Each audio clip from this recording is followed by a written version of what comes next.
गंभीर आजारासाठी चर्चा करत असताना मंत्री महोदयांना माझे विशेष करून 2-3 स्पेसिफिक प्रश्न आहेत। या उत्तरामध्ये आपण सांगितलंय की कोकणासाठी टर्शरी केअर सेंटर मुंबईमध्ये टाटा कॅन्सर हॉस्पिटल आहे, मराठवाड्यासाठी छत्रपती संभाजीनगरला एक कॅन्सर हॉस्पिटल आहे, लातूरला एक विवेकानंद हॉस्पिटल आहे, विदर्भासाठी राष्ट्रसंत Tukdoji Maharaj regional cancer hospital आहे।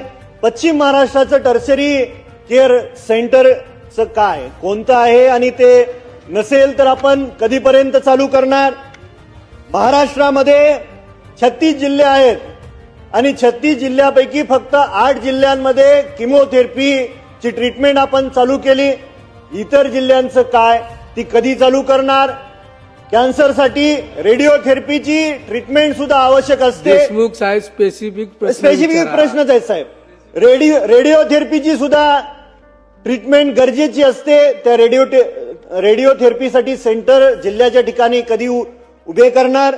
आणि डायग्नोसिससाठी पेट स्कॅन मशिनरी उपलब्ध असणं गरजेचं आहे।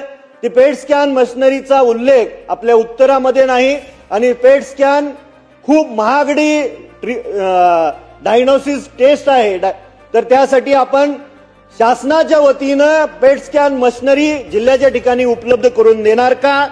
आणि prevention is better than cure, तर त्यासाठी आपल्याला या राज्यामध्ये जास्तीत जास्त कॅन्सर हॉस्पिटल्स उभा करणं अपेक्षित आहे। ते लवकरात लवकर आपल्या शासनाच्या वतीनं करावीत एवढी विनंती करतो। सन्माननीय सदस्य बाबासाहेबजी देशमुख साहेबांनी जे 2-3 मुद्दे मांडले त्यातला एक मुद्द्याचं उत्तर मी यापूर्वी सुद्धा दिले, पण परत एकदा रिपीट करतो। आपण जे काही एक महत्वपूर्ण अशा पद्धतीची कॅन्सरच्या साठीची पॉलिसी केली, त्या कॅन्सरच्या पॉलिसीमध्ये एका बाजूला L1, L2 आणि L3 अशा पद्धतीच्या हॉस्पिटलसाठी फंड्सचं नियोजन केलं।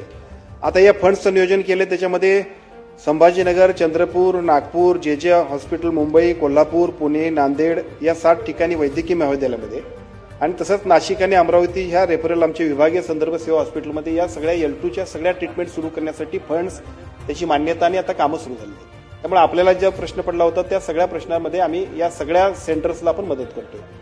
दुसरा प्रश्न आपण जो विचारला आहे त्या दुसऱ्या प्रश्नाचं उत्तर असं आहे की आपण आता पहिल्या टप्प्यामध्ये 8 ठिकाणी रेडिओथेरपीचे सेंटर्स आपण सुरू केले आहेत, परंतु हे 8 ठिकाणचे सेंटर्स अपुरी पडतायत, म्हणून राज्य शासनाच्या वतीनं सार्वजनिक आरोग्य विभागाच्या वतीनं अजून 26 ठिकाणी PPP तत्वावरती ही रेडिओथेरपीची सेंटर्स आपण सुरू करतोय।